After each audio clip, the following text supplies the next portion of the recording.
లోక్సభ ఎన్నికల్లో గెలుపే లక్ష్యంగా బీఆర్ఎస్ పార్టీ చేవెళ్లలో ఎన్నికల శంఖారావం పూరించనుంది. ఉమ్మడి రంగారెడ్డి జిల్లాలో నిర్వహిస్తున్న మొదటి బహిరంగ సభ కావడంతో నేతలు ప్రతిష్టాత్మకంగా తీసుకుంది. 2 లక్షలకు పైగా జన సమీకరణకు పార్టీ శ్రేణులు కసరత్తు చేస్తున్నాయి.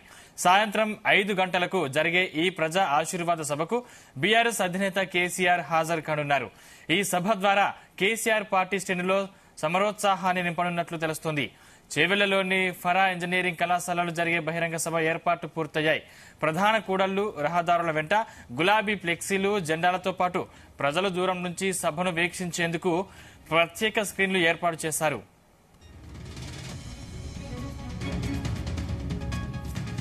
కేంద్ర రాష్ట్ర ప్రభుత్వాల వైఫల్యాలను ఎండగడుతూ గులాబీ దళాన్ని ఎన్నికలకు సన్నద్దం చేసేలా బీఆర్ఎస్ పార్టీ కసరత్తు చేస్తుంది. అసెంబ్లీ ఎన్నికల్లో ఓటమితో నైరాశ్యంలో ఉన్న పార్టీ క్యాడర్లో జోష్ నింపేందుకు ప్రయత్నిస్తుంది. జనవరిలోనే బీఆర్ఎస్ వర్కింగ్ ప్రెసిడెంట్ కేటీఆర్, మాజీ మంత్రి హరీష్ రావు చేవెళ్ల పార్లమెంటు నియోజకవర్గాల వారీగా సన్నాహక సమావేశాన్ని నిర్వహించారు.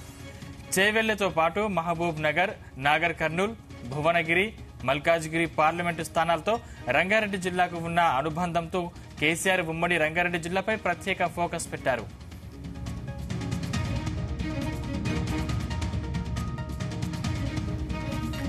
ఇందులో భాగంగా ఉమ్మడి జిల్లాకు చెందిన పార్టీ ఎమ్మెల్యేలు, ఎమ్మెల్సీలు, మాజీ ఎమ్మెల్యేలు, ముఖ్య నేతలతో అధినేత కేసీఆర్ అనేక దఫాలుగా సమావేశాలు నిర్వహించి ఎన్నికల్లో అనుసరించాల్సిన గెలుపు వ్యూహాలపై సమాలోచన చేశారు. చేవెళ్ల జనరల్ స్థానంలో బీసీ సామాజిక వర్గానికి చెందిన కాసాని జ్ఞానేశ్వర్ బరిలో ఉన్నారు. కాగా చేవెళ్ల వేదికగా కేసీఆర్ చేయనున్న ప్రసంగంపై సర్వత్రా ఆసక్తి నెలకొంది. ఈ సభ ద్వారా కాంగ్రెస్, బీజేపీ వైఫల్యాన్ని కేసీఆర్ ప్రజలకు వివరించనున్నారు.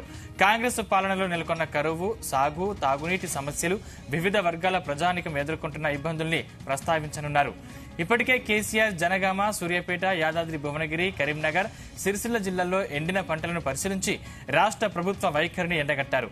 ప్రచార సభలో కాంగ్రెస్ తో పాటు విభజన హామీలను అమలు చేయక, రాష్ట్రాన్ని ప్రాజెక్టులేవి ఇవ్వక వివక్షను చూపిన బీజేపీని నిలదీసేలా కేసీఆర్ ప్రసంగం సాగనున్నట్లు తెలుస్తోంది.